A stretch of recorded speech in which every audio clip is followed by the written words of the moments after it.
श्रुतिस्मृतिपुराणानाम् आलयं करुणालयं नमामि भगवत्पादशङ्करं लोकशङ्करं शङ्करं शङ्कराचार्यं केशवं बादरायणं सूत्रभाष्यकृतौ वन्दे भगवन्तौ पुनः पुनः. ಜಯ ಗುರುದೇವ. ಮತ್ತೆ ನಾವು ಭಗವದ್ಗೀತೆನ ಶುರು ಮಾಡ್ತಾ ಇದ್ದೀವಿ. ಭಗವದ್ಗೀತೆಯ ಉಪನ್ಯಾಸಗಳು ಸಚ್ಚಿದಾನಂದೇಂದ್ರ ಸರಸ್ವತಿ ಸ್ವಾಮಿಗಳೇ ಬರೆದಿರೋದು. ನಾವು ಭಾಷ್ಯ ಓದೋಕ್ಕೆ ಮೊದಲು ಇದನ್ನು ಚೆನ್ನಾಗಿ ಓದ್ಕೊಂಡು ಆಮೇಲೆ ಭಾಷ್ಯಕ್ಕೆ ಹೋದರೆ ತುಂಬ ಚೆನ್ನಾಗಿ ಅರ್ಥ ಆಗುತ್ತೆ. ಆದ್ದರಿಂದ ಫಸ್ಟ್ ಇದು ಮಾಡೋಣ, ಆಮೇಲೆ ನಮಗೆ ಸಮಯ ಇದ್ದರೆ ಹೇಗಿದ್ದರೂ ರಘು ಅವರು ಬೇರೆ ಭಾಷ್ಯ ಎಲ್ಲ ಮಾಡಿದ್ದಾರೆ. ಇವತ್ತು ನಾವು ಹಿಂದೆ ನಾವಲ್ಲಿ ನಿಲ್ಲಿಸ್ಕೊಂಡಿದ್ವಿ. ಭಗವದ್ಗೀತೆ 3ನೇ ಅಧ್ಯಾಯ. ಇವತ್ತು ಅದನ್ನು ಶುರು ಮಾಡೋಣ. ಒಂದು ಸ್ವಲ್ಪ ಮಾಡಿದ್ವಿ, ಆದರೂ ಒಂದು ಸಾರಾಂಶ ಮೇಲ್ಕಾಕ್ಬಿಟ್ಟು ಮುಂದಕ್ಕೆ ಹೋಗೋಣ ನಾವು.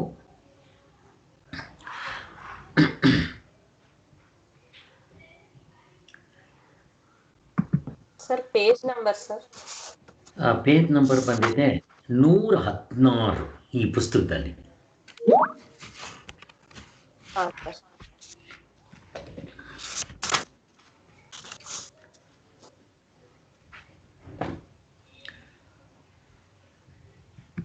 ಸೊ ಸಚ್ಚಿದಾನಂದೇಂದ್ರ ಸರಸ್ವತಿ ಸ್ವಾಮಿಗಳ ಒಂದು ಆಶೀರ್ವಾದದಿಂದ ನಾವಿದು ನೋಡೋಕ್ಕಾಗ್ತಾ ಇದೆ. ಸೊ ಅವರ ಆಶೀರ್ವಾದ ತಗೊಂಡು ಶುರು ಮಾಡಿ. ಜೈ ಶ್ರೀರಾಮ್. ಕರ್ಮಯೋಗ ಜ್ಞಾನ ಯೋಗಗಳ ಸಂಬಂಧ. Bhagavadgita 3rd chapter. ಇಲ್ಲಿ ಹಿಂದಿನ ಅಧ್ಯಾಯಕ್ಕೆ ಈ ಅಧ್ಯಾಯಕ್ಕೂ ಸ್ವಲ್ಪ ಕನೆಕ್ಷನ್ ಇರುತ್ತೆ, ನಾವು ಅದನ್ನು ಸೇರಿಸ್ಕೊಂಡು ಹೋಗಬೇಕಾಗುತ್ತೆ. ಈಗ 2ನೇ ಅಧ್ಯಾಯದಲ್ಲಿ ಕೃಷ್ಣ ಭಗವಂತ ಏನು ಹೇಳಿದ್ದ? ಮೊದಲನೇದಾಗಿ ನಾವು ಭಗವದ್ಗೀತೆಯನ್ನು ಯಾವ ರೀತಿ ಶ್ರವಣ ಮಾಡಬೇಕು, ಅದು ಇಂಪಾರ್ಟೆಂಟು. ಸ್ವಾಮಿಗಳು ಹೇಳ್ತಾರೆ, ಸಾಕ್ಷಾತ್ ಕೃಷ್ಣ ಭಗವಂತನೇ ನನಗೆ ಉಪದೇಶ ಮಾಡ್ತಾ ಇದ್ದಾನೆ ಅಂತ ಅನ್ಕೋಬೇಕು. ನಾವು ಅರ್ಜುನನ ಸ್ಥಾನದಲ್ಲಿ ನಿಂತು ನಾವು ಅದನ್ನು ಕೇಳಬೇಕು. ಎಲ್ಲೋ ಕೃಷ್ಣ ಅರ್ಜುನನಿಗೆ ಹೇಳ್ತಾ ಇದ್ದ ಹಾಗಲ್ಲ, ನನಗೆ ಡೈರೆಕ್ಟಾಗಿ ಹೇಳ್ತಾ ಇದ್ದಾನೆ ಅನ್ನೋ ಪ್ರಶ್ನೆ ಬರಬೇಕು, ನಮಗೆ ಭಾವನೆ ಬರಬೇಕು. ಆದ್ದರಿಂದ 2ನೇ ಅಧ್ಯಾಯದಲ್ಲಿ ಭಗವಂತ ಏನು ಹೇಳಿದ್ದ? ಜ್ಞಾನ ಯೋಗದಿಂದ, ಅಂದರೆ ಸಾಂಖ್ಯಯೋಗ ಅಂತ ಕರೀತಾರೆ. ಇಲ್ಲಿ ಸಾಂಖ್ಯ ಅಂದಿದ ತಕ್ಷಣ ಕಪಿಲ ಯೋಗದ ಅಲ್ಲ. ಇಲ್ಲಿ ಸಾಂಖ್ಯ ಅಂದರೆ ಜ್ಞಾನಕ್ಕೆ ಇನ್ನೊಂದು ಹೆಸರು ಸಾಂಖ್ಯ ಅಂತ. ಆದ್ದರಿಂದ ಸಾಂಖ್ಯ ಯೋಗದಿಂದ ಆತ್ಮ ಮೋಕ್ಷ ಹೇಗಾಗುತ್ತೆ ಅಂತ ಹೇಳಿ ಜ್ಞಾನದ ವಿಚಾರವನ್ನು ಹೇಳಿದ್ದ. ಅಂದರೆ ನೇರಾದ ಸಾಧನ, ವಸ್ತುತಂತ್ರವಾದ ಸಾಧನ ಹೇಳಿದ್ದಕ್ಕೆ, ನೋಡು, ಆತ್ಮನ ಕೊಲ್ಲಕ್ಕಾಗಲ್ಲ, ಬೆಂಕಿಯಿಂದ ಸುಡಕ್ಕಾಗಲ್ಲ, ಗಾಳಿಯಿಂದ ನೆನೆಸೋಕ್ಕಾಗಲ್ಲ, ನೀರಿಂದ ನೆನೆಸೋಕ್ಕಾಗಲ್ಲ, ಗಾಳಿಯಿಂದ ಏನು ಮಾಡೋಕ್ಕೂ ಆಗಲ್ಲ, ಆಯುಧಗಳಿಂದ ಕಡಿಯೋಕ್ಕಾಗಲ್ಲ. ಆತ್ಮ ಯಾವತ್ತೂ ಸಾಯೋದಿಲ್ಲ, ಅವನು ಹಾಗೇ ಇರ್ತಾನೆ ಅನ್ನೋದನ್ನು ಅರ್ಜುನನಿಗೆ ಹೇಳಿದಾಗ ತತ್ವದಲ್ಲಿ ನಿಲ್ಲದಕ್ಕೆ ಬರಲಿಲ್ಲ. ಉತ್ತಮ ಅಧಿಕಾರಿ ಆದರೆ ಹಾಗೆ ಶ್ರವಣದಿಂದ ನಿಂತ್ಕೊಂಡ್ಬಿಡ್ತಾರೆ. ಆದರೆ ಅರ್ಜುನ ಅಷ್ಟು ಯೋಗ್ಯತೆ ಇಲ್ಲದಿದ್ದರಿಂದ ಭಗವಂತ ಆ ವಸ್ತುತಂತ್ರವಾದ ಸಾಧನೆಯನ್ನು ನಿಲ್ಲಿಸಿ ಆ ವಸ್ತುತಂತ್ರ ಸಾಧನೆಗೆ ನಮಗೆ ಯೋಗ್ಯತೆ ಇರಬೇಕು. ಆ ಯೋಗ್ಯತೆ ಬರೋದಕ್ಕೋಸ್ಕರ ಭಗವಂತ ಕರ್ತೃತಂತ್ರವಾದ ಸಾಧನೆಯನ್ನು ಶುರು ಮಾಡ್ತಾನೆ. ಏನದು? ಕರ್ಮಯೋಗ. ಇಲ್ಲಿ ಭಗವದ್ಗೀತೆಯಲ್ಲಿ 2ನೇ ಅಧ್ಯಾಯದಲ್ಲಿ ಮೊದಲನೇ ಸಾಧನೆ ಕರ್ಮಯೋಗ. ಸೊ ಅದನ್ನು ಶುರು ಮಾಡಿದ್ದು. ಸೊ ಕರ್ಮಯೋಗ ಹೇಗೆ ಮಾಡಬೇಕು ಅನ್ನೋದೆಲ್ಲ ಹೇಳಿ ಕೊನೆಗೆ ಸ್ಥಿತಪ್ರಜ್ಞನು ಹೇಗಿರ್ತಾನೆ, ಅರ್ಜುನನಿಗೆ ತುಂಬ ಕ್ಯೂರಿಯಾಸಿಟಿ ಬರುತ್ತೆ. ಆ ಮುಕ್ತನಾದವನು ಹೇಗಿರ್ತಾನೆ ಅದನ್ನೆಲ್ಲ ಕೃಷ್ಣ ಭಗವಂತ ಹೇಳ್ತಾ ಬಂದ್ರದು. ಸೊ ಸ್ಥಿತಪ್ರಜ್ಞನು ಹೇಗೆ ನಡ್ಕೊತಾನೆ ಅವೆಲ್ಲ ಆದಮೇಲೆ 3ನೇ ಅಧ್ಯಾಯದಲ್ಲಿ ಇಲ್ಲಿ ಏನಾಗುತ್ತೆ ಅಂತ ನೋಡೋಣ. ಅರ್ಜುನನಿಗೆ ಮೊದಲನೇ ಪ್ರಶ್ನೆ ಬರುತ್ತಿಲ್ಲ, ಸಂಶಯ ಬರುತ್ತೆ. ಏನದು ಸಂಶಯ ಅನ್ನೋದು ಇಲ್ಲಿ ನೋಡೋಣ ಮುಂದಕ್ಕೆ.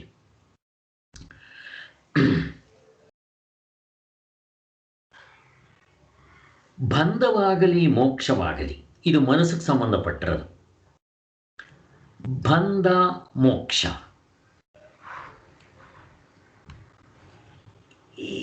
ಈ ದ್ವಂದ್ವಗಳು ಎಲ್ಲಿರುತ್ತೋ ಅಲ್ಲಿ ಮನಸ್ಸಿಗೆ ಸಂಬಂಧಪಟ್ಟಿರೋದು ಅಷ್ಟೇ. ನಾವು ತಿಳ್ಕೊಂಡ್ಬಿಟ್ರೆ ಸಾಕು. ಸುಖ ದುಃಖ ಶೋಕ ಮೋಹ ರಾಗ ದ್ವೇಷ, ಹಾಗೆ ಬಂಧ ಮೋಕ್ಷ.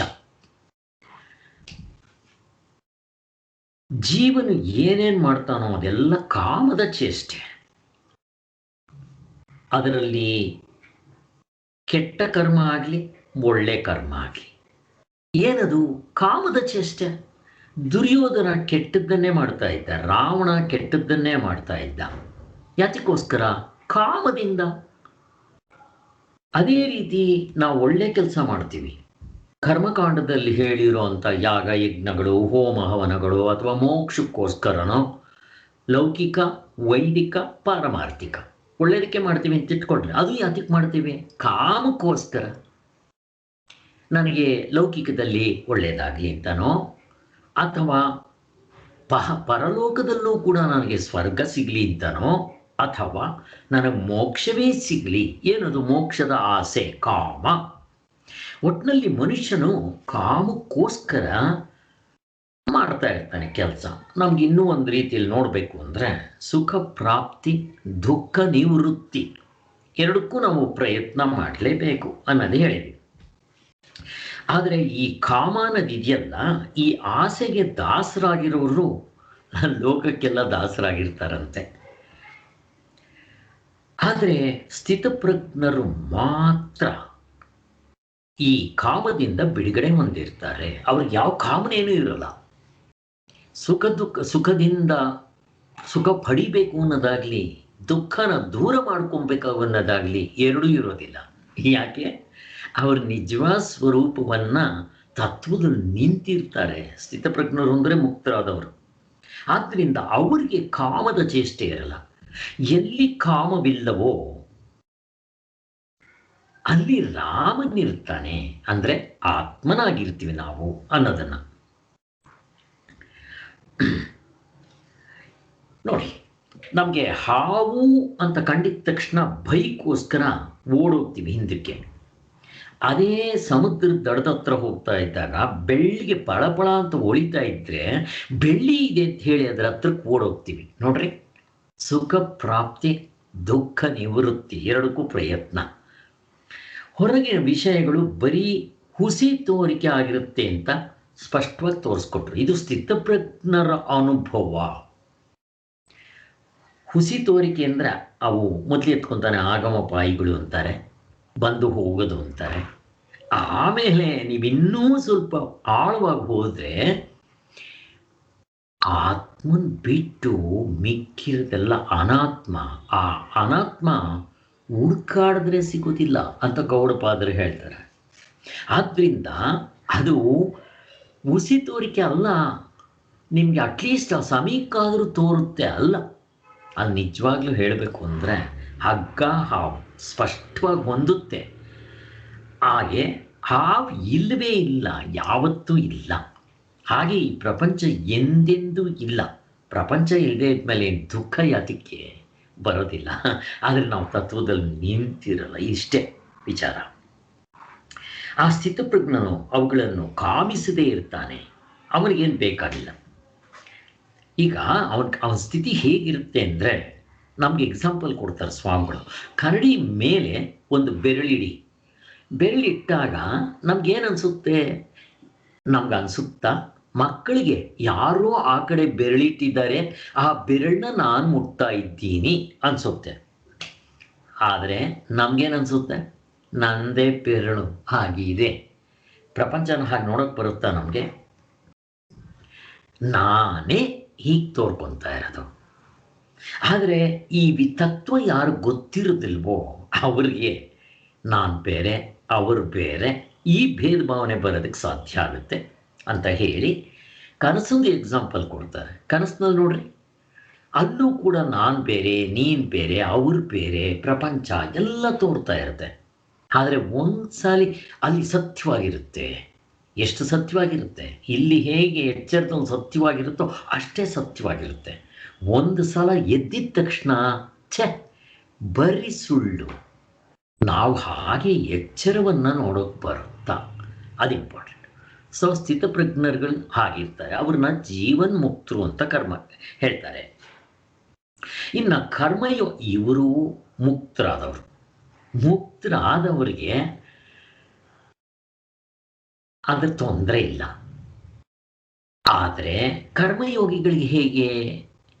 ಕರ್ಮಯೋಗಿಗಳಿಗೆ ಅವ್ರಿಗೆ ಮುಕ್ತರಾದವರಿಗೆ ಅನುಭವ, ಕರ್ಮಯೋಗಿಗಳಿಗೆ ಅನುಭವ ಬಂದಿಲ್ಲ, ಇನ್ನೂ ನಾನು ಅನ್ನೋ ಅಹಂಕಾರ ಇರುತ್ತೆ ಅವ್ರದ್ದು. ಹೇಗೆ ಮತ್ತೆ? ಅವ್ರನ್ನೂ ಕರ್ಮಗಳು ಕಟ್ಟಾಕೋದಿಲ್ಲ. ಯಾಕೆ? ಅವರು ನಾಲ್ಕನ್ನು ಸೇರಿಸಿ ಕರ್ಮವನ್ನು ಮಾಡ್ತಾ ಇರೋದ್ರಿಂದ ಅವ್ರಿಗೂ ಕೂಡ ಕರ್ಮ ಬಂಧನವಾಗೋದಿಲ್ಲ. ನೋಡ್ರಿ ಎಷ್ಟು ಚೆನ್ನಾಗಿದೆ. ಕರ್ಮದ ಬಂಧದ ಬಿಡುಗಡೆ ಇವ್ರಿಗೂ ಆಗಿರುತ್ತೆ, ಮುಕ್ತರಿಗೂ ಆಗಿರುತ್ತೆ. ನಿಜವಾಗಿ ನಾವು ಕರ್ಮಯೋಗದಲ್ಲಿ ಮಾಡಿದ್ರೆ ಮತ್ತು ಅವ್ರಿಗೂ ಇವ್ರಿಗೂ ವ್ಯತ್ಯಾಸ ಏನು ಅಂದರೆ, ಅವರಿಗೆ ತತ್ವದಲ್ಲಿ ನಿಂತಿರ್ತಾರೆ, ಇವರು ನಿಂತಿರಲ್ಲ. ಆದ್ದರಿಂದ ಈ ಕ್ರಿಯಾಕಾರಕ ಫಲ ಇವು ಯಾವುವು ಮಿಥ್ಯೆ ಅಲ್ಲವಾದರೂ ಸುಖ ದುಃಖಗಳು ಆಗಮಪಾಯಿಗಳು ಅಂತ 2ನೇ ಅಧ್ಯಾಯದಲ್ಲಿ ಹೇಳಿದ್ರು. ಅವೆಲ್ಲ ನಮ್ಗೆ ಅರ್ಥ ಆಯಿತು. ಪರಮೇಶ್ವರನು ನಿತ್ಯ ಮುಕ್ತನಾದ್ದರಿಂದ ಅವನಿಗೆ ಕರ್ಮಯೋಗದಲ್ಲಿ ನೆಲೆ ನಿಂತಿರ್ತಾನೆ. ಪರಮೇಶ್ವರನ್ ಮಾತ್ರ ಅಲ್ಲ, ಪರಮೇಶ್ವರನಿಗೆ ಅಥವಾ ಪರಮಾತ್ಮನಿಗೆ ಅವನಿಗೆ ಸಹಜವಾಗಿ ಈ ಗುಣಗಳೆಲ್ಲ ಇರುತ್ತೆ.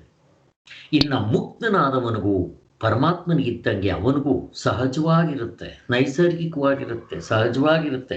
Effortless, spontaneous, choiceless, unconditional love ಇಷ್ಟಿರುತ್ತೆ ಅವರಿಗೆ. ಆದ್ದರಿಂದ ಪರಮಾತ್ಮನಿಗೆ ಹೇಗಿರುತ್ತೋ ಅವ್ರಿಗೂ ಹಾಗೆ ಇರುತ್ತೆ. ಅವರಿಗೆ ಕರ್ಮದ ಸಂಘ ಇರೋದಿಲ್ಲ ಮುಕ್ತರಾದವರಿಗೆ. ಆದ್ದರಿಂದ ಆದರೆ ಕರ್ಮಯೋಗದಿಂದ ಮಾಡೋವ್ರಿಗೂ ಕೂಡ ಕರ್ಮದ ಲೇಪ ಅಂಟ್ಕೊಳ್ಳೋದಿಲ್ಲ ಅಂತ ವ್ಯತ್ಯಾಸ ಹೇಳ್ತಾ ಇದ್ದಾರೆ. ಪರಮೇಶ್ವರನ ಆಳಾಗಿರುವ ಕರ್ಮಯೋಗಿಗಳಿಗೆ ಫಲಾಸಕ್ತಿ ಆಗಲಿ ಕರ್ಮ ಸಂಘವಾಗಲಿ ಇಲ್ಲದೇ ಇರೋದರಿಂದ ಅವ್ರಿಗೂ ಕಾಮದ ಬಂಧವಿರೋದಿಲ್ಲ. ಇದು ಕರ್ಮಯೋಗಿಗಳಿಗೆ. ಇನ್ನು ಮುಕ್ತರಾದವ್ರಿಗೆ ಹೇಳಲೇಬೇಕಾಗಿಲ್ಲ. ಹೀಗೆ ನೋಡಿದ್ರೆ ಫಲಿತಾಂಶ ದೃಷ್ಟಿಯಿಂದ ಸಾಂಖ್ಯವು ಕರ್ಮಯೋಗವು ಒಂದೇ ಆಗಿರುತ್ತೆ ರಿಸಲ್ಟಿಂದ. ಅಂದರೆ ಮುಕ್ತರಾದವ್ರಿಗೂ ಒಂದೇ ಆಗಿರುತ್ತೆ. ಇನ್ನು ಕರ್ಮಯೋಗ ಅಂತ ಸಾಧನೆ ಮಾಡೋವ್ರಿಗೂ ಒಂದೇ ಆಗಿರುತ್ತೆ ಅಂತ ಹೇಳ್ತಾ ಇದ್ದಾರೆ. ಅವ್ರಿಗೂ ಕರ್ಮವನ್ನು ಬಂಧನಕ್ಕೆ ಒಳಪಡಿಸಲ್ಲ, ಕರ್ಮಯೋಗಿಗಳಿಗೂ ಬಂಧನಕ್ಕೆ ಒಳಪಡಿಸಲ್ಲ. ಮತ್ತು ಹಾಗಿದ್ಮೇಲೆ ನಾವು ಕರ್ಮಯೋಗದ ರೂಪದಲ್ಲಿ ಯಾಕೆ ಮಾಡಬಾರ್ದು? ಎಲ್ಲ ಕೆಲಸ ಮಾಡ್ಬೋದು. ಅದು ಸಾಂಖ್ಯರಿಗೆ ತತ್ವಜ್ಞಾನದಿಂದ ಕಾಮದ ಉಪಟಳ ತಪ್ಪಿರುತ್ತೆ. ಅವರು ತತ್ವದಲ್ಲಿ ನಿಂತುಬಿಟ್ಟಿರ್ತಾರೆ, ಅನುಭವದ ವಿಚಾರ ಅವರಿಗೆ. ಕರ್ಮಯೋಗಿಗಳಿಗೆ ಪರಮೇಶ್ವರನ ಭಕ್ತಿಯಿಂದ ಅದು ತೊಲಗಿಬಿಟ್ಟಿರುತ್ತೆ. ಇಷ್ಟೇ ವ್ಯತ್ಯಾಸ ನೋಡ್ರಿ. ಅವರಿಗೆ ಭಕ್ತಿ, ಅವ್ರಿಗಲ್ಲಿ ಇದು ಕರ್ತೃತಂತ್ರ, ಅದು ವಸ್ತುತಂತ್ರ. ಅವ್ರ ತತ್ವದಲ್ಲಿ ನಿಂತಿರ್ತಾರೆ. ಆದರೆ ಕರ್ಮಯೋಗಿ ಕರ್ತೃತಂತ್ರ, ಇನ್ನೂ ತತ್ವದಲ್ಲಿ ನಿಂತಿರಲ್ಲ. ಆದರೂ ಅವನಿಗೆ ಸಿಗೋ ಬೆನಿಫಿಟ್ ಇವನಿಗೂ ಸಿಗುತ್ತೆ, ಫಲದಲ್ಲಿ ಮಾತ್ರ ಅಂತ ಹೇಳ್ತಾ ಇದ್ದಾರೆ.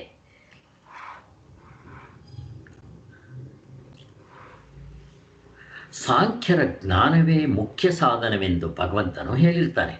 ಯಾಕೆ? ನಮಗೆ ಮೋಕ್ಷ ಆಗಬೇಕಾದ್ರೆ ಜ್ಞಾನದಿಂದಲೇ ಮೋಕ್ಷ. ಇದನ್ನು ಚೆನ್ನಾಗಿ ಸ್ಪಷ್ಟವಾಗಿ ನಾವು ಬೇಕಾದಷ್ಟು ಸಲ ಮಾಡ್ಕೊಂಡಿದ್ದೀವಿ. ಹಾಗಾದರೆ ನಾನು ಮಾತ್ರ ಕರ್ಮವನ್ನು ಹೇಗೆ ಮಾಡಬೇಕು ಅನ್ನೋದು ಅರ್ಜುನದ ಪ್ರಶ್ನೆ. ನೋಡ್ರಿ, 3ನೇ ಅಧ್ಯಾಯದಲ್ಲಿ ಅರ್ಜುನನಿಗೆ ಮೊದಲನೇ ಸಾರಿ ಪ್ರಶ್ನೆ ಬರುತ್ತೆ, ಸಂಶಯ ಬರುತ್ತೆ. ಏನದು? ಕೃಷ್ಣ, ನೀನು ಜ್ಞಾನದಿಂದಲೇ ಮೋಕ್ಷ ಅಂತ ಹೇಳಿದ್ದೀಯ, ಒಪ್ಕೊತೀನಿ. ಹೇಗೆ ಜ್ಞಾನದಿಂದ ಮೋಕ್ಷ? ನಾವು ಅದನ್ನು ಚೆನ್ನಾಗಿ ಬಿಡಿಸ್ಕೊಂಡಿದ್ದೀವಿ, ಬೇಕಾದಷ್ಟು ಅದ್ರ ಬಗ್ಗೆ ಸ್ಟಡಿ ಗ್ರೂಪ್ನಲ್ಲೂ ಡಿಸ್ಕಸ್ ಮಾಡಿದ್ದೀವಿ.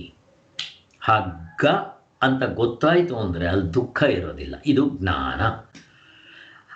ಆದರೆ ನನ್ನನ್ನು ನೀನು ಕರ್ಮ ಮಾಡು ಅಂತ ನನ್ನ ಕರ್ಮದಲ್ಲಿ ನೂಗ್ತಾ ಇದೆಯಲ್ಲ ಯಾಕೆ? ಅರ್ಜುನನ ಪ್ರಶ್ನೆ ಇಷ್ಟೇ, ಸಿಂಪಲ್. ನೀನು ಸ್ಪಷ್ಟವಾಗಿ ಹೇಳಿದೀಯ ಜ್ಞಾನದಿಂದ ಮೋಕ್ಷ. ಹೇಳಿದ ಮೇಲೆ ನನಗೆ ಕರ್ಮ ಮಾಡು ಅಂತ ಯಾಕೆ ಹೇಳ್ತೀಯ? ಒಂದೇ ಸಾರಿ ನೀನು ಜ್ಞಾನನೇ ಮಾಡು ಅಂತ ನನಗೆ ಹೇಳಬೇಕಾಗಿತ್ತು ಅಂತ ಅರ್ಜುನನ ಪ್ರಶ್ನೆ. ಇಲ್ಲಿ ನಮ್ಗೆ ಉತ್ತರ ಗೊತ್ತಿದೆ. ಏನದು ಉತ್ತರ? ಯಾರಾದರೂ ಹೇಳಕ್ ಬರುತ್ತಾ? ಉತ್ತರ ಏನು? ಉತ್ತರ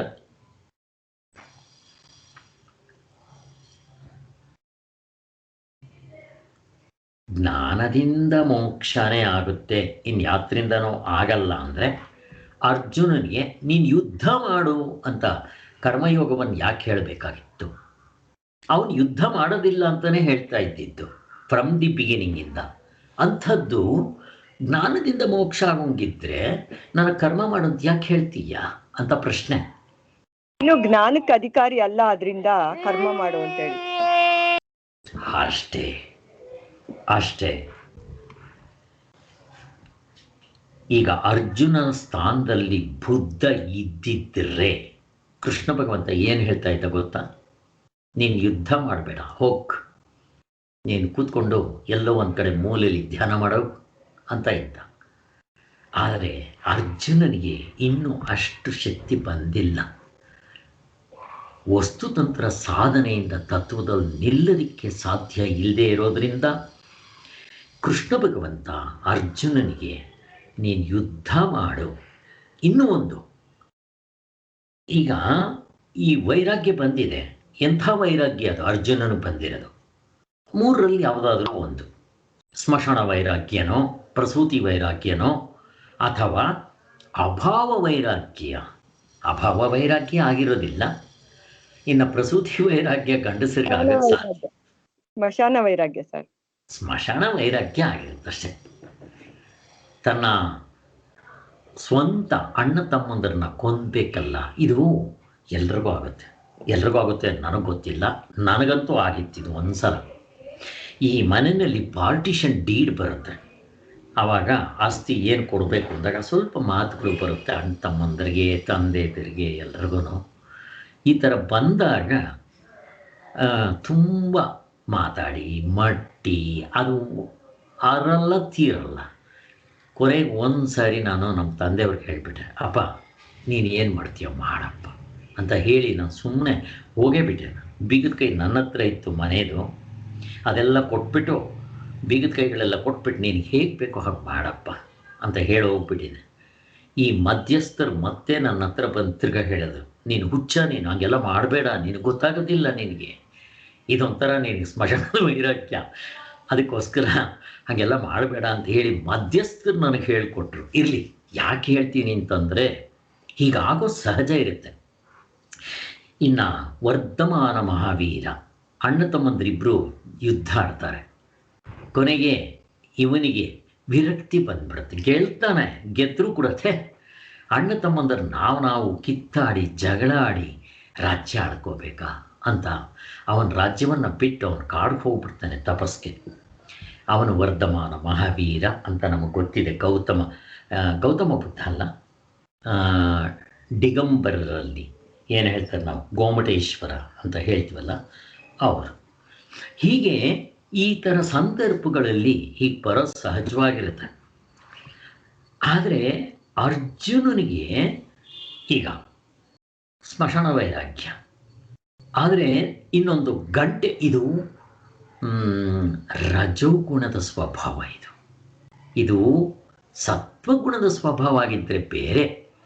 ಯಾಕೆಂದರೆ ಮುಕ್ತರಾಗಕ್ಕೆ ಮೊದಲು ನಾವು ಸತ್ವಗುಣದಲ್ಲಿ ಇದ್ದರೆ ಒಳ್ಳೆಯದು, ಇಲ್ಲ ಗುಣಾತೀತರಂತೂ ಆಗಿರಲ್ಲ.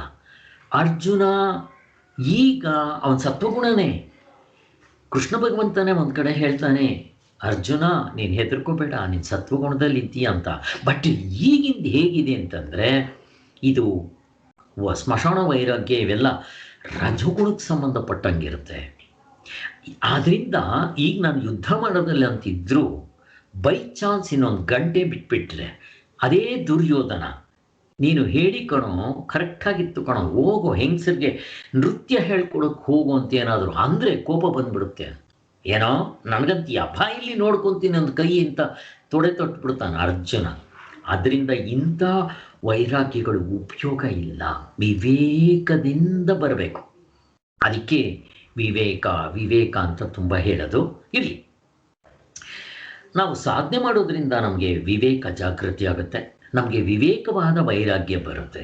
ಅದಕ್ಕೆ ಸನ್ಯಾಸ ಏನೋ ತಗೋಬೇಕಾದ್ರೆ ವಿವೇಕದಿಂದ ವೈರಾಗ್ಯ ಬಂದಿರಬೇಕು.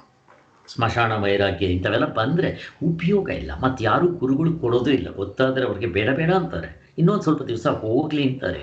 ಇರಲಿ, ಆದ್ದರಿಂದ ಇಲ್ಲಿ ಇನ್ನೂ ಅರ್ಜುನ ತತ್ವದಲ್ಲಿ ನಿಲ್ಲುವಷ್ಟು ಅಂತಃಕರಣ ಶುದ್ಧವಾಗಿಲ್ಲ.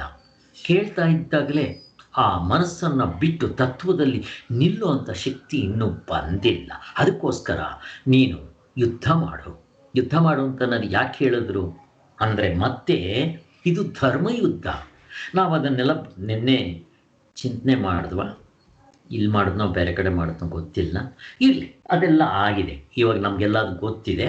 ಆದ್ದರಿಂದ ಇಲ್ಲಿ ನೀನು ಯುದ್ಧ ಮಾಡು, ಆದರೆ ನೀನು ಅಂದ್ಕೊಂಡಿರೋಂಗೆ ಯುದ್ಧ ಮಾಡಬೇಡ, ಕರ್ಮಯೋಗದ ರೂಪದಲ್ಲಿ ಮಾಡು ಅಂತ ಹೇಳ್ತಾನೆ. ಇಷ್ಟೇ ವ್ಯತ್ಯಾಸ. ಮುಂದಕ್ಕೆ ಹೋಗೋಣ. ಅರ್ಜುನನ ಮನಸ್ಸಿನಲ್ಲಾದ ಮೊದಲನೆಯ ಪ್ರತಿಕ್ರಿಯೆ ಇದು. ಯೋಗವೆಂಬ ಹೆಸರಿನಿಂದ ಕರ್ಮವನ್ನು ವಿಸ್ತರಿಸಿ ಹೇಳಿದನು. ಕೊನೆಯಲ್ಲಿ ಜ್ಞಾನದ ಹೆಚ್ಚುಗಾರಿಕೆಯನ್ನು ಹೊಗಳಿದ್ನು ಕೃಷ್ಣ ಭಗವಂತ. ಜ್ಞಾನದಿಂದಲೇ ಮುಕ್ತಿ ಅಂತ ಹೇಳಿರ್ತಾನೆ.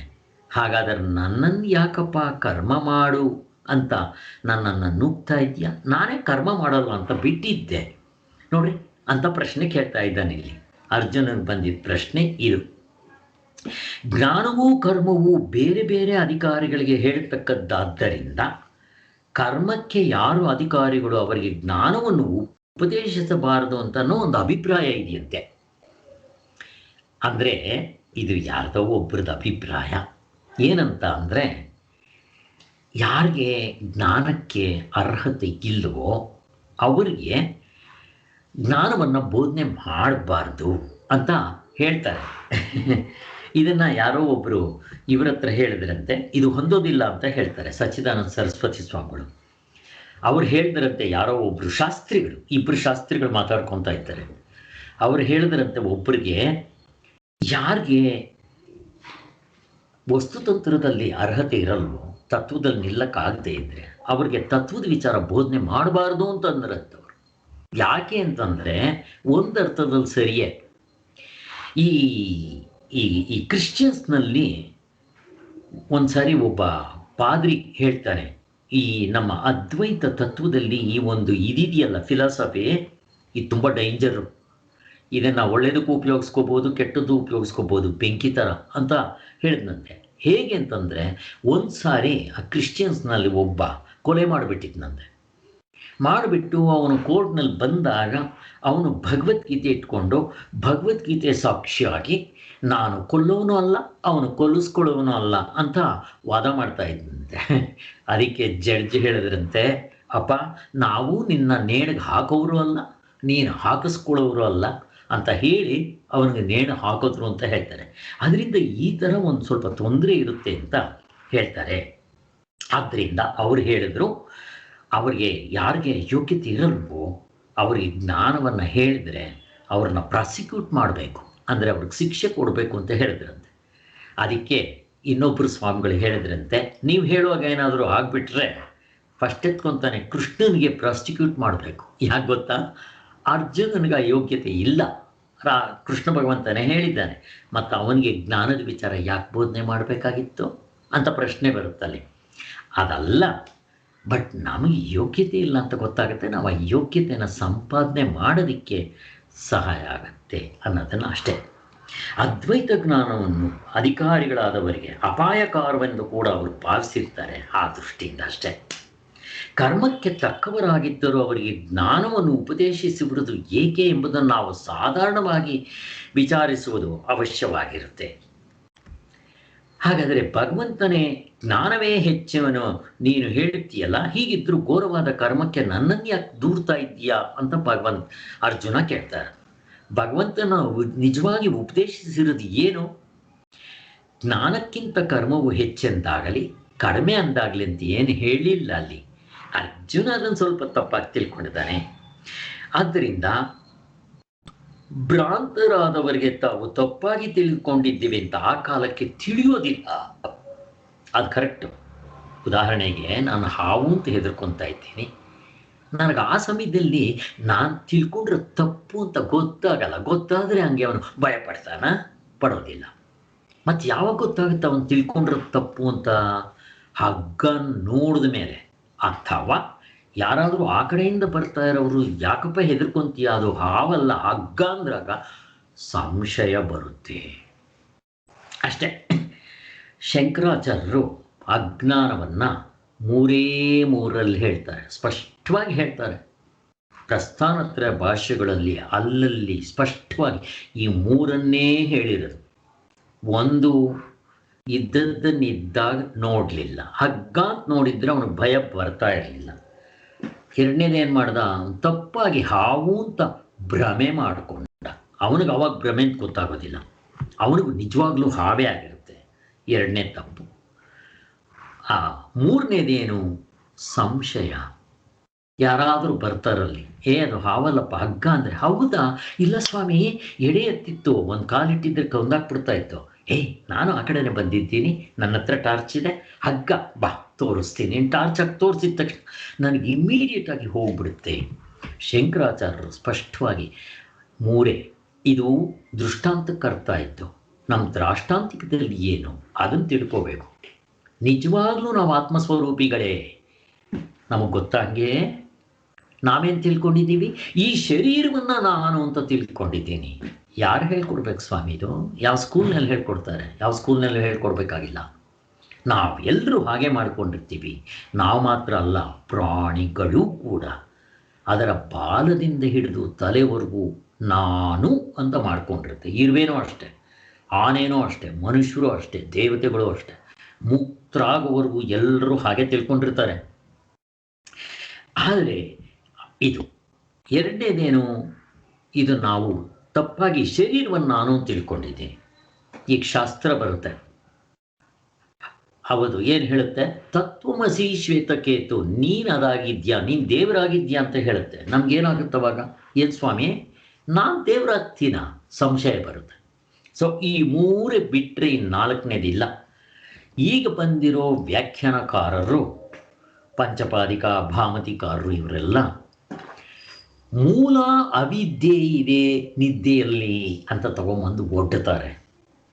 ಪ್ರಸ್ಥಾನತೆ ಭಾಷ್ಯದಲ್ಲಿ ಹುಡುಕಿದ್ರೆ ಎಲ್ಲೂ ಸಿಗುವುದಿಲ್ಲ ಈ ವರ್ಡು. ಹೊಳೆನರಸೀಪುರ ಸ್ವಾಮಿಗಳು ಸ್ಪಷ್ಟವಾಗಿ ತಿಳಿಸ್ತಾರೆ.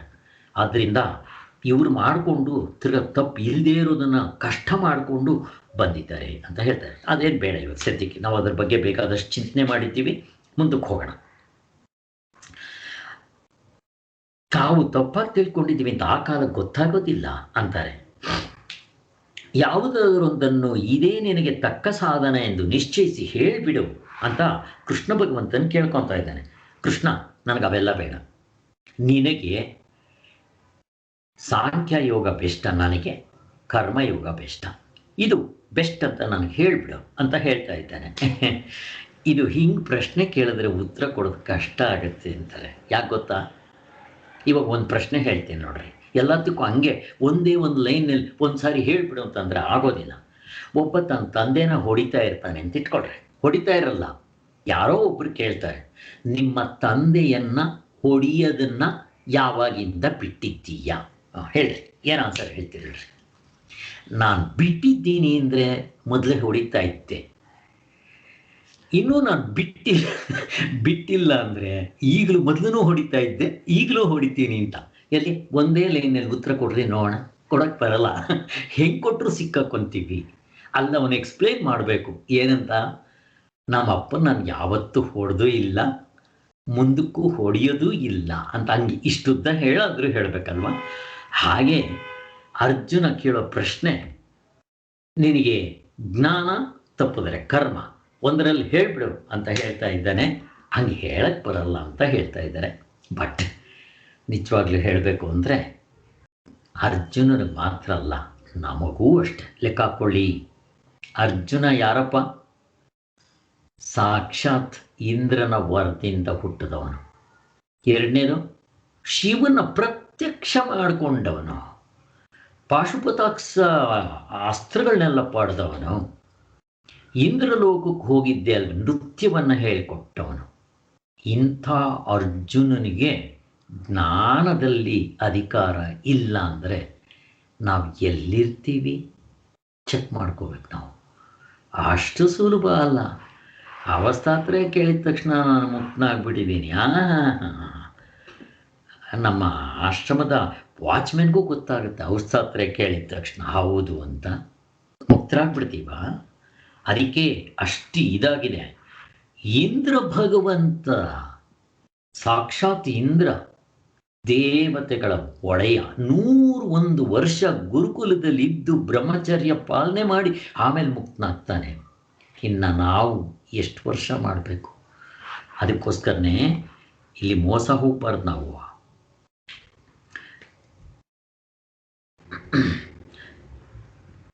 ಮತ್ತೆ ಸ್ವಾಮಿಗಳು ಇಲ್ಲಿ ಇನ್ನೂ ಒಂದು ಸಾರಿ ಹೇಳ್ತಾರೆ, ಭಗವದ್ಗೀತೆಯಲ್ಲಿ ಆಗಾಗ ಭಗವಾನು ವಾಚ ಅಂತ ಬರುತ್ತೆ, ಕೃಷ್ಣನು ವಾಚ ಅಂತ ಬರೋದಿಲ್ಲ. ಯಾಕೆ ಅಂತ, ಅಲ್ಲಿ ಕೃಷ್ಣ ಅಂದಿದ ತಕ್ಷಣ ನಮಗೆ ಅವನು ಯಶೋಧನ ಮಗ ಅಂತ ಹೀಗೆಲ್ಲ ನಮಗೆ ಸ್ವಲ್ಪ ಅದು ಚೀಪ್ ಆಗಿಬಿಡ್ಬೋದು ಅಂತ ಹೇಳಿ ಸಾಕ್ಷಾತ್ ಪರಮಾತ್ಮನೇ ತನ್ನ ಬಾಯಿಂದ ಬಂದಂಥದ್ದು ಭಗವದ್ಗೀತೆ ಅಂತ ಹೇಳಿ ನಮಗೆ ಅದರ ಕಡೆ ಹೆಚ್ಚು ಒಲವು ಬರೋ ಹಾಗೆ ಮಾಡ್ತಾ ಇದ್ದಾರೆ.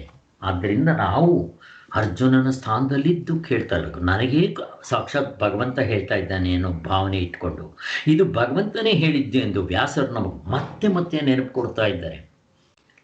ವ್ಯಾಸರು ಯಾರು ಹೇಳಿರೋದು ಭಗವದ್ಗೀತೆನ? ಕೃಷ್ಣ ಭಗವಂತನ ಬಾಯಿಂದ ಬಂದರೆ ವ್ಯಾಸರು ಅದನ್ನು ರೈಟಿಂಗ್ನಲ್ಲಿ ಬರೆದಿದ್ದಾರೆ. ಸಾಕ್ಷಾತ್ ವ್ಯಾಸರು ಕೂಡ ಹಾಗೆ ಹೇಳ್ತಾರೆ. ಮತ್ತು ಶಂಕರಾಚಾರ್ಯರು ವ್ಯಾಸರ ಬಗ್ಗೆ ಏನು ಹೇಳ್ತಾರೆ? ಸಾಕ್ಷಾತ್ ಪರಮಾತ್ಮನು ವ್ಯಾಸರು ಅಂತಾರೆ. ಅವ್ರನ್ನ ದೇವರು ಅಂತ ಕರೀತಾರೆ ವ್ಯಾಸರನ್ನ. ಯಾರು? ನಮ್ಮ ಶಂಕರಾಚಾರ್ಯರು. ಹಾಗೆ ಅದು ಮತ್ತೆ ಮತ್ತೆ ನೆನಪು ಕೊಡೋದಕ್ಕೆ ಆ ವಿಚಾರ ಹೇಳ್ತಾ ಇದ್ದಾರೆ. ಕರ್ಮಕ್ಕಿಂತ ಜ್ಞಾನವು ಹೆಚ್ಚಾದರೆ ನನ್ನೇನೇಕೆ ಕರ್ಮವನ್ನು ಮಾಡುತ್ತೀಯೇ ಮಾಡಬೇಕೆನ್ನುತ್ತೀಯೇ ಅಂತ ಕೇಳಿರ್ತಾನೆ ಅಷ್ಟೆ. ಕರ್ಮಯೋಗವು ಸಾಂಖ್ಯವು 2 ಸ್ವತಂತ್ರವಾದ ಸಾಧನೆಗಳೆಂದು ಹೇಳಿರುವುದಿಲ್ಲ. ಇದು ನಮ್ಮ ಹೊಳೆ ನರಸೀಪುರ ಸ್ಕೂಲ್ನವರು ಬಿಟ್ಟು ಮಿಕ್ದವ್ರು ಯಾರಿಗೂ ಗೊತ್ತಿರಲ್ಲ. ಇದು ಎಲ್ಲರೂ ಏನು ಹೇಳ್ತಾರೆ ಅಂದರೆ, ಈವನ್ ವಿವೇಕಾನಂದರ ಪುಸ್ತಕದಲ್ಲಿ ನೋಡ್ರಿ, ಈ soul is potentially divine. One or the other method by karma yoga or jnana yoga, bhakti yoga, raja yoga or combined all together, we should reach as early as possible to that goal ಅಂತ ಹೇಳ್ತಾರೆ. ಅದರ ಅರ್ಥ ಏನು? ನೀವು ಕರ್ಮಯೋಗದಿಂದಲಾದರೂ ಮಾಡಿ, ಆಗೋದಿಲ್ಲ ಅದು. ನೋಡ್ರಿ ಎಷ್ಟು ಸೂಕ್ಷ್ಮವಾಗಿದೆ ಇದು. ನಾನು ನಿಮ್ಗೆ ಎಕ್ಸಾಂಪಲ್ ಜ್ಞಾಪಕ ಇಟ್ಕೊಳ್ಳೋಕ್ಕೆ ಯಾವಾಗಲೂ ಹೇಳ್ತೀನಿ, ಎಲ್ಲ ಸಾಧನೆಗಳು ಬೇಕು. ಆದರೆ ನೀವು ದೇವಸ್ಥಾನಕ್ಕೆ ಎಂಟ್ರ್ ಆಗಬೇಕಾದ್ರೆ 4 ದೊಡ್ಡ ದೊಡ್ಡ ಬಾಗಿಲುಗಳಿರುತ್ತೆ, ಮೀನಾಕ್ಷಿ ಟೆಂಪಲ್ ಅಂತವೆಲ್ಲ. ಆದರೆ ನೀವು ಗರ್ಭಗುಡಿಗೆ ಹೋಗೋದಕ್ಕೆ ಒಂದೇ ಬಾಗಿಲು, ಜ್ಞಾನದಿಂದಲೇ ಮೋಕ್ಷ. ಇವೆಲ್ಲ ನಾವು ಕ್ಲಿಯರ್ ಮಾಡ್ಕೊಂಡಿದ್ದೀವಿ. ಆದರೆ ಇಲ್ಲಿ ಬಂದಿರೋದ್ರಿಂದ ಅಷ್ಟು ತಿಳ್ಕೊಂಡು ಮುಂದಕ್ಕೆ ಹೋಗೋಣ. ಆದ್ದರಿಂದ ಮೋಕ್ಷ ಆಗಬೇಕಾದ್ರೆ ಜ್ಞಾನದಿಂದಲೇ, ಬೇರೆ ಯಾವುದರಿಂದನೂ ಸಾಧ್ಯ ಇಲ್ಲ.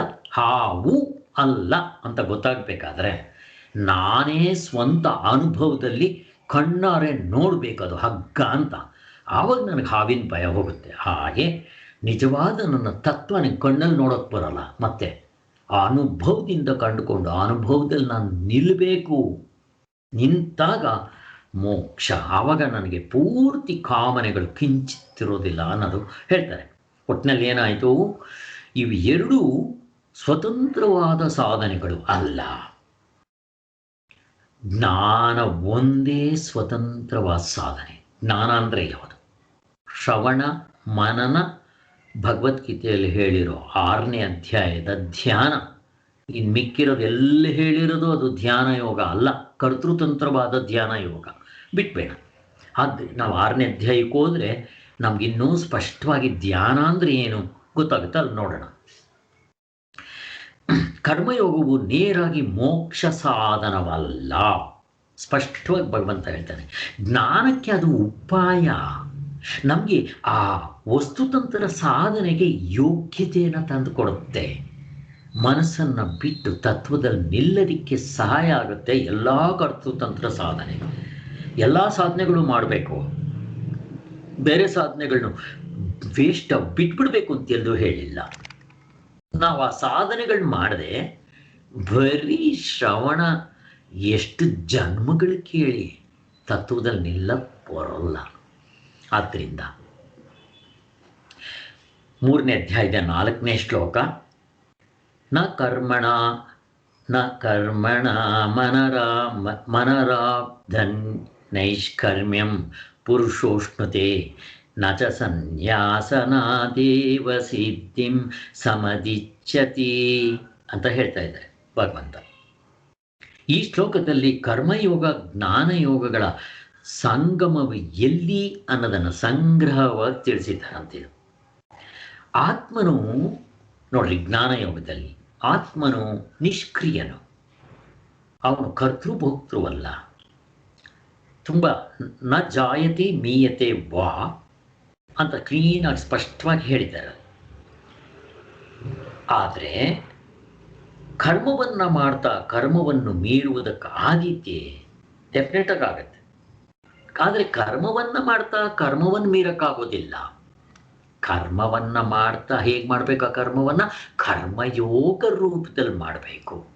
ಹಾಗೆ ಸಾಂಖ್ಯಯೋಗದಲ್ಲಿ ಅವನಿಗೆ ಸಹಜವಾಗಿ ಕರ್ತೃತ್ವ ಇರಲ್ಲ, ಆತ್ಮ ಮಾಡೋವನಿಗೂ ಇರಲ್ಲ. ಕರ್ತೃತ್ವ, ಭೋಕ್ತೃತ್ವ, ಜ್ಞಾತೃತ್ವ, ಪ್ರಮಾತೃತ್ವ ಅದು ಇರುವುದಿಲ್ಲ. ಕರ್ಮಯೋಗ ಮಾಡುವವನಿಗೂ ಕೂಡ ಫಲಾಪೇಕ್ಷೆ ಬಿಟ್ಟಿರೋದ್ರಿಂದ, ಸಂಘವನ್ನು ಬಿಟ್ಟಿರೋದ್ರಿಂದ, ಸಮತ್ವ ಬುದ್ಧಿಯಿಂದ ಮಾಡೋದ್ರಿಂದ, ಈಶ್ವರನಿಗೆ ಅರ್ಪಿಸಿ ಮಾಡೋದ್ರಿಂದ ಅದು ಇದೇ ಎಫೆಕ್ಟ್ ಕೊಡುತ್ತೆ ಅಂತ ಹೇಳ್ತಾ ಇದ್ದಾರೆ.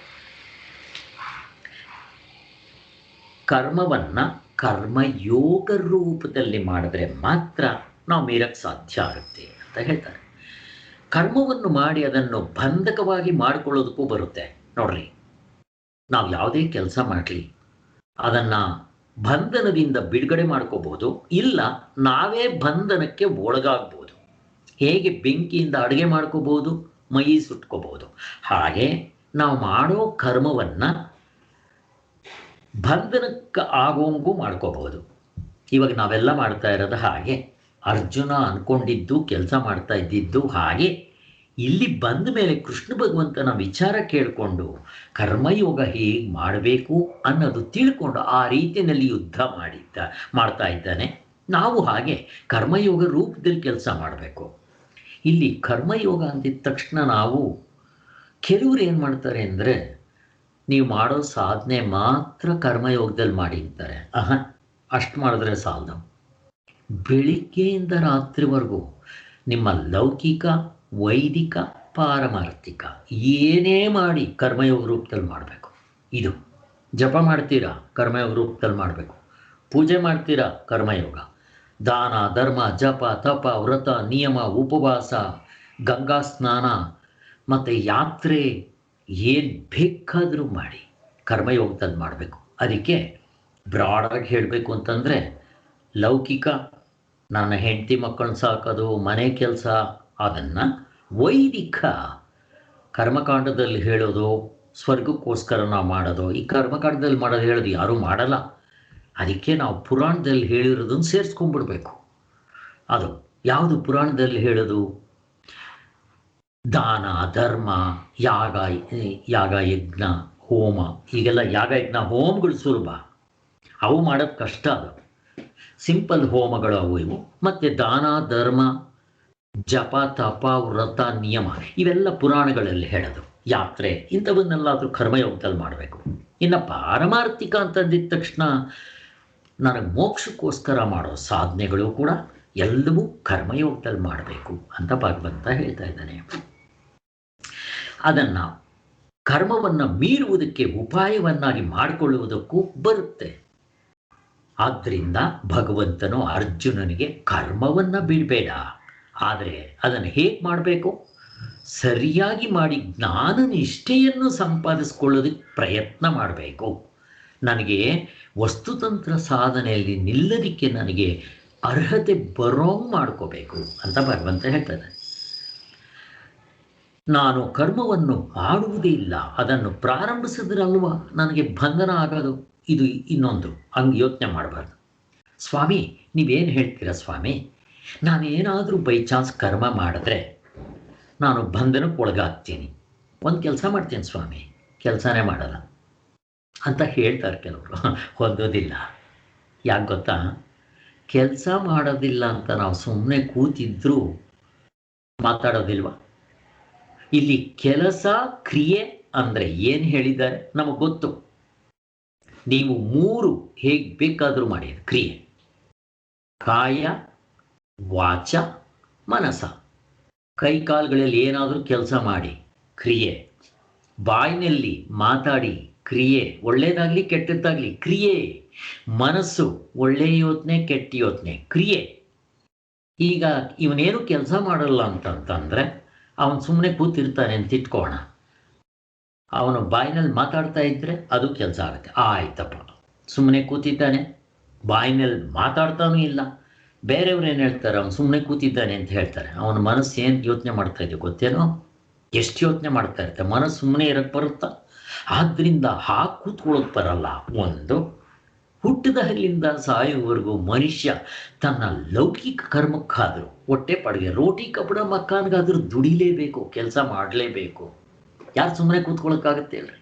ಮಾಡೋಕ್ಕಾಗೋದಿಲ್ಲ. ಅವುಗಳನ್ನೇ ಕರ್ಮಯೋಗ ರೂಪದಲ್ಲಿ ಮಾಡು. ನೀನು ಅನ್ಕೊಂತೀಯಲ್ಲ ನಾನೇನು ಕೆಲಸ ಮಾಡಲ್ಲ ಅಂತ, ಅದು ಹೊಂದೋದಿಲ್ಲ. ಇಲ್ಲ, ಕೆಲಸ ಮಾಡಲೇಬೇಕು ಅಂತ ಹೇಳಿದ್ದೆ, ಯದ್ವಾ ತತ್ವ ವೀರಪ್ಪನ ಥರ ಮಾಡಬಾರ್ದು, ಎರಡೂ ಮಾಡಬಾರ್ದು. ಕರ್ಮ ಮಾಡೋದಿಲ್ಲ ಅಂತ ಸುಮ್ಮನೆ ಕೂತ್ಕೊಳ್ಳಬಾರ್ದು ಸೋಂಬೇರಿಗಳ ಥರ. ಇಲ್ಲ, ನಾನು ಕೆಲಸ ಮಾಡ್ತೀನಿ ಅಂಥೇಳಿ ಅದನ್ನು ಯದ್ವಾ ತತ್ವ ಮಾಡಬಾರ್ದು. ಸುಳ್ಳು ಹೇಳೋದು, ಮೋಸ ವಂಚನೆ ಮಾಡಬಾರ್ದು. ಅದಕ್ಕೋಸ್ಕರನೇ ಕರ್ಮಯೋಗದಲ್ಲಿ ಒಂದು ರೂಲ್ ಇದೆ. ಅಕರ್ಮ ವಿಕರ್ಮವನ್ನು ಬಿಟ್ಟು ಮಿಕ್ಕಿರೋ ಕರ್ಮಗಳನ್ನ ಕರ್ಮಯೋಗ ರೂಪದಲ್ಲಿ ಮಾಡಬೇಕು. ಅಕರ್ಮ ಅಂದರೆ ನಾನೇನೂ ಮಾಡೋದಿಲ್ಲ, ಆಗೋದಿಲ್ಲ. ವಿಕರ್ಮ ಅಂದರೆ ನಾನು ಯದ್ವತತ್ವ ಮಾಡ್ತೀನಿ, ಸುಳ್ಳು ಹೇಳೋದು, ಮೋಸ ಮಾಡೋದು, ಅದು ಮಾಡಬಾರ್ದು. ಇನ್ನು ಮಿಕ್ಕಿರೋದು ಏನು ಕೆಲಸ ಇರುತ್ತೆ ಅವುಗಳನ್ನ ಕರ್ಮಯೋಗದಲ್ಲಿ ಮಾಡಬೇಕು ಅಂತ ಇವೆಲ್ಲ ಹೇಳಿದ್ದಾರೆ. ಜ್ಞಾನಿಗಳು ಕರ್ಮ ಸನ್ಯಾಸವನ್ನು ಮಾಡುತ್ತಾರೆಂಬ ಮಾತನ್ನು ಕೇಳಿದ ಮೂರ್ಖರು ತಾವು